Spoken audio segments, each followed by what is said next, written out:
네, 안녕하십니까. 부동산으로 부자되기 TV, 부동산 신문을 읽어주는 카페 공인중개사 임동상입니다. 오늘은 2019년 7월 11일이고요. 재산세 30%더 내라니 마용성만 3만 가구 쇼크 이렇게 되어 있네요. 마포, 용산, 성동 이렇게 되어 있고요. 25개 자치구에 이번 주 7월 재산세 고지서가 발송 진행되는데 올해 공시가격 급등에 따른 세금 폭탄이 우려가 현실화되고 있다고 하네요.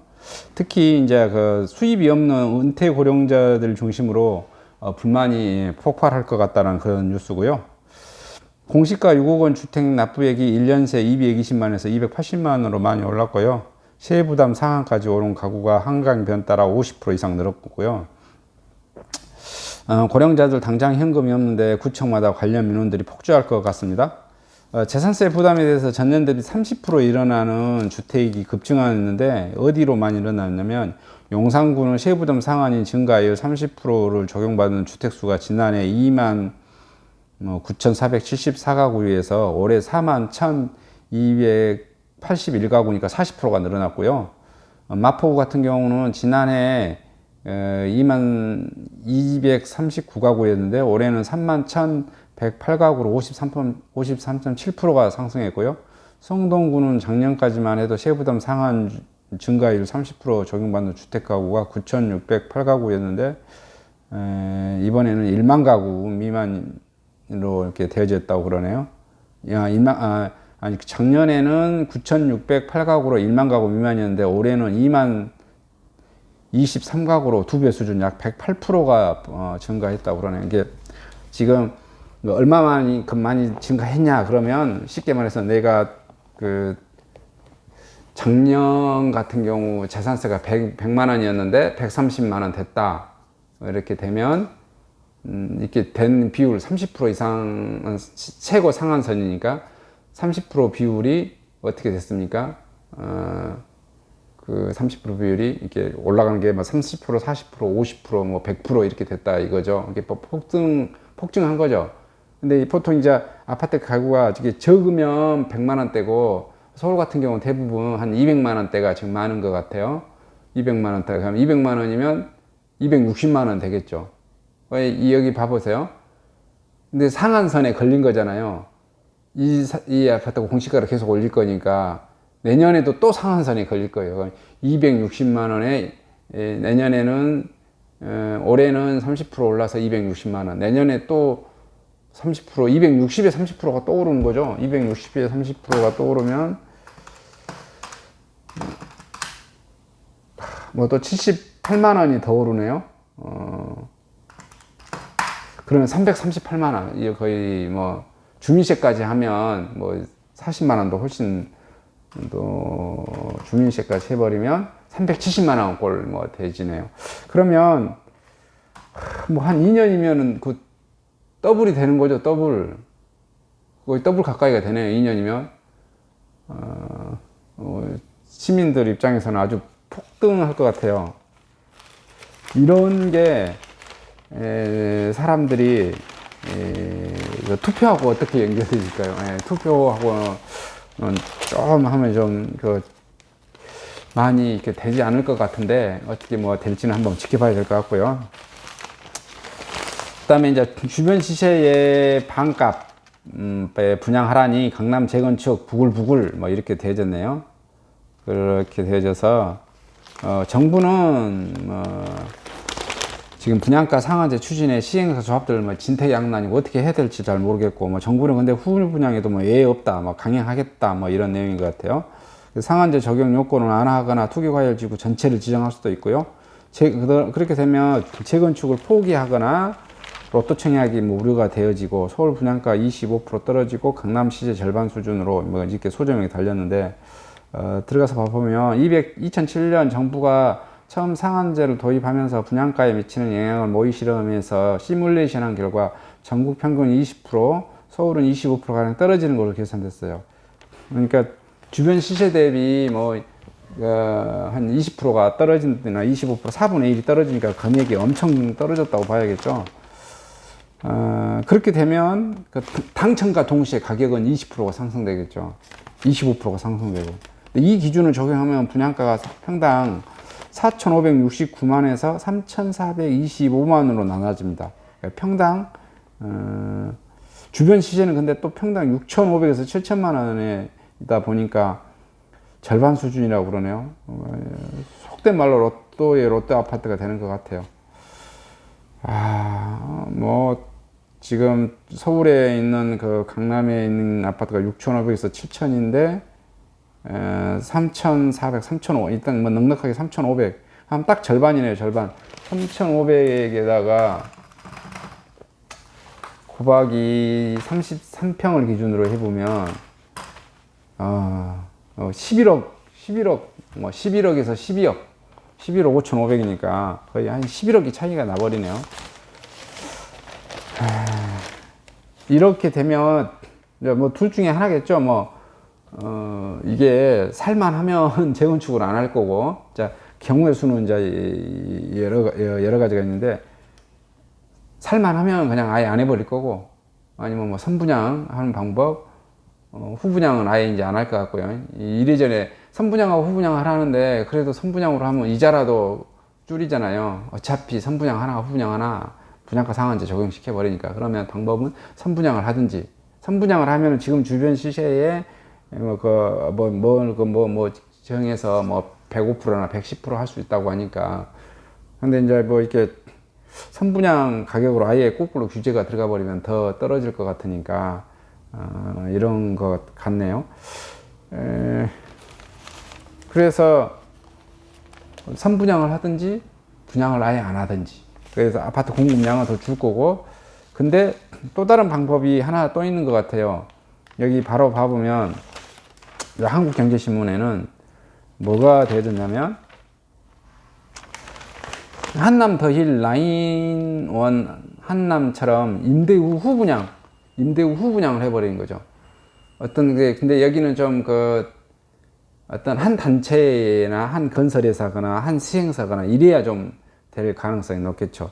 예를 들어서 허그 분양 보증서 분양가 상한제 폐할 수 있어. 근데 이게 어떻게 하냐면, 용산 유엔사나 여의도 MBC 부지 등에서 선택 가능성이 있다네요. 자금 부담은 재건축, 재개발은 민간인들은 힘들다고 하고 있고요. 이게 뭐냐면 이런 거죠. 좀 이해를 쉽게 하자면, 어떤 시행사가 한 주체가 있어요. 그러면 어떻게 돼요? 이걸 임대로 놔버리죠. 임대로 4년 후나 8년 후에 분양 전환하죠. 그러면 임대가는 이게 또 시군구청하고 협의 대상도 아니에요. 자기 속된 말로 꼴리는 대로 가격을 정할 수 있어요. 기분 내키는 대로. 임대가를 여기 백화점 혁신도시에서 봐보시면 그 부영 건설 보십시오. 자기 꼴리는 대로 가격 정하잖아요. 1억 7천 전세가가 우리 뭐 LH 4단지나 2단지가 1억도 되고, 전세가가 1억 2천, 1억 1천도 되고, 가장 많이 찍었던 게 1억 5천까지 갔다가 지금도 다시 또 좀 하락해서 1억 2천에 이렇게 또 1억 3천에 이렇게 계약 많이 되는데, 부영은 그냥 어떻게 해요? 부영 1차도 그렇습니다. 부영 1차도 지금 분양받은 사람들은, 개인들은 1억 5천, 많은 사람이 1억 5천, 뭐 1억 3천, 1억 2천도 주고 그렇습니다. 근데 부영 3차는 건설회사가 가지고 있죠. 그러니까 자기 기분 내키는 대로 그냥 정한 거예요. 가격 1억 7천 이렇게 했더니 입주율이 어떻게 된가요? 뭐 5%도 안 됐죠. 그러다 보니까 내가 너무 세게 불렀나? 그러면서 1,000만 원 깎아줘서 1억 6천 했죠. 그래도 입주율이 10%가 안 되니까 어떻게 돼요? 또 1,500을 더 깎아줘서 1억 4,500 지금 뭐 이렇게 되어졌습니다. 그래도 지금 LH 2단지나 4단지가 1억 2천짜리, 1억 3천짜리, 1억 1천에도 있고 그렇습니다. 33평 기준으로. 물론 부영 1차도 그렇고요. 그러다 보니까 개인들은 그렇게 싸게 내주는데 건설회사는 절대 그렇게 싸게 안 내주니까 어떻게 한가요? 이게 싸게 안 내주니까 임차가 안 차죠. 임차가. 뭐 이제 자금 여력이 있으신 분이 이제 이렇게 하는 거고. 그 다음에 부영은 이것을 매년 5%씩 올릴 수 있으니까 2년 후부터는 매년 5%씩 올릴 수 있습니다. 이렇게 이제 가격 책정을 하시는 것 같아요. 그래서 그 후에 분양가를 좀 높이 분양을 하려고 하죠. 그게 이제 그 건설회사 성향이고, 그런데 그거하고 또 상관없이 이거 돈을 많이 돌리고 싶어서 이렇게 한 거고, 일반 임대로 이제 해놓고도 8년째 되면 사실 주변 시세로 그냥 분양을 할 수 있습니다. 그리고 8년 후나 4년 후는 어떻게 돼요? 그렇죠? 여기 정권, 여기 현재의 좀 극좌 성향의 정부가 교체가 되면 이런 조항들은, 법들은 또 다 개정돼 버릴 수 있어요. 이 사람들은 경험에 의해서 알기 때문에 지금 어떻게 하려고 한다? 그렇죠. 임대 후 분양 전환하려고 하는 세 번째 안이 지금 나오고 있는 것 같네요. 제일 처음에 선분양을 하려고 했었는데 안 되니까 후분양으로 돌렸다가, 후분양 너네들이 규제하겠다고 하니까 그래, 그럼 우리는 임대를 하고 후분양으로 돌린단다. 4년 후나 8년에 너 문재인 정권 4년 후에는 없겠지, 8년 후에는 없겠지, 우리 마음대로 가격 정할 거야, 이제 이런 논리인 것 같아요. 그런데 이게 문제는 이게 정비 사업을 하거나 재건축 하거나 이런 때는 좀 이렇게 하기가, 임대 후 후분양으로 할 수도 있긴 있는데 굉장히 좀 어렵죠. 왜 그러냐면 일단 자금 여력이 좀 없고, 그 다음에 그 조합이 쉽게 말하면 8년, 그럼 지금 아파트 짓는데 한 3년, 그 다음에 또 8년간 임대로 할 거잖아요. 그렇게 되면 어떻게 돼요? 11년간 조합이 구성되어져야, 이거 조합원들끼리 치고받고 싸우고, 원래 주체가 많으면, 선장이 많으면 산으로 가죠.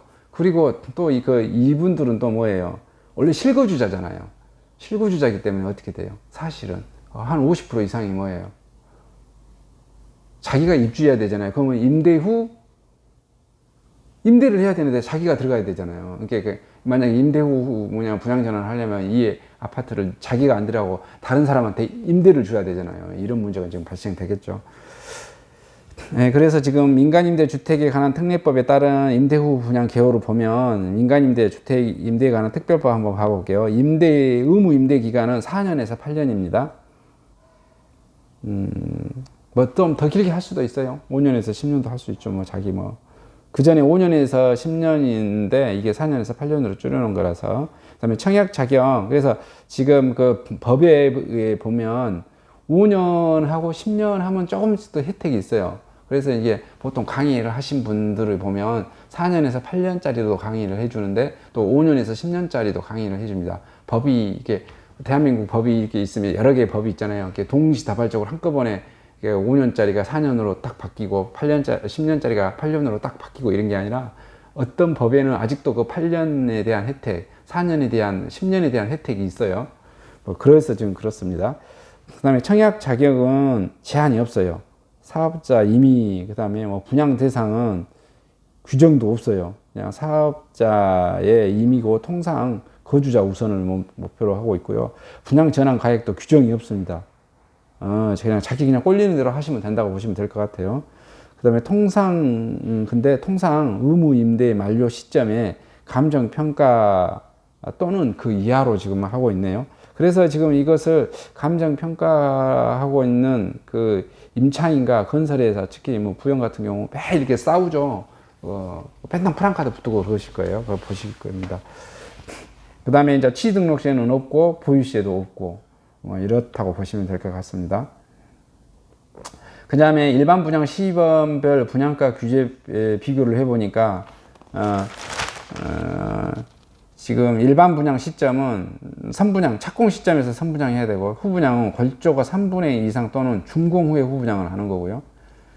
임대 후 분양은 임대기간 만료 후, 임대기간이 4년일 수도 있고, 그래서 분양을 전문으로 하는 회사들은 대체적으로 4년 안에 분양을 해버립니다.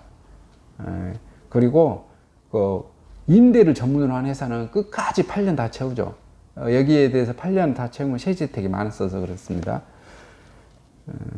10년간 채우기도 해요. 10년 채우면 아예 양도세가 다운돼 버리니까. 그런데 여기는 이제 법인인 경우, 부영건설 같은 경우 법인이니까 10년을 채우면 어떻게 돼요? 법인세가 다운돼 버리겠죠. 법인세. 근데 법인할 주민세는 냅니다. 주택도시보증공사의 허그가 고분양가 관리, 선분양 착공 시점에 해당되고요. 지금은 현재 미해당 되는데 지금 이것을 법령을 개정해서 해당한 걸로 지금 바꾸겠다고 그러겠죠. 그 민간택지 분양가 상한제, 민간택지 분양가 상한제는 지금 여기 해당되고요. 그 다음에 후분양도 지금 해당되는 걸로 지금 이렇게 이미 법을 개정하겠다고 이미 아직 해지는 안 했는데 하겠다고 했으니까 한 걸로 지금 되어지네요. 그 다음에 임대 후 분양에서는 미해당. 여기도 뭐 임대 후 분양도 지금 이 정부가 법령을 개정을 할 수는 있겠죠. 개정은. 근데 4년 후나 8년 후는 어떤다? 정권이 바뀌니까 뭐 개정해 놓더라도 다시 또 그 법이 또 개정될 수 있겠죠. 뭐 그런 내용인 것 같습니다. 그래서 지금 시행사가 한 명인 경우, 한 주체인 경우 지금 임대 후 분양 전환을 고민을 하게 될 것 같습니다. 그래서 저는 제가 그때 항상 부동산 강의를 하면 제가 보여드리죠. 절대 임대로 들어가는 게 아니다. 임대로 들어가면 그 건설회사한테 봉 쓴다. 예.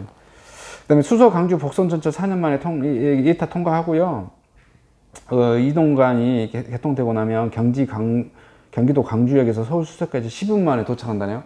예, 그러면 경지권도 두 개 다가 가격이 올라갑니다. 왜냐하면 경기도권도 경주권도 가격이 올라가고, 왜냐면은 그 전철역에. 근데 또 서울에 그 경기도 광주시의 인구를 이렇게 출퇴근 시켜서 하는 거잖아요. 그러니까 상권이라든지 뭐 이런 것도 더 이렇게 융성화되고 가격도 올라가고, 또 상가도 가격이 올라가고 하니까 옆에 또 서울에 있는 아파트 가격도 올라가고 그러죠.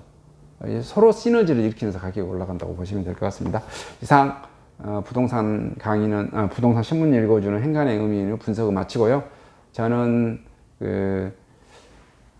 조금 이거 한 16분 돼버려서 강의를 그냥 간단히 마치겠고, 구독 많이 좀 부탁드리고요. 혹시 구독이 정보가 괜찮으시면 추천도 좀 부탁드리겠습니다. 구독도 좀 많이 좀 부탁드리겠습니다. 이상 마치도록 하겠습니다.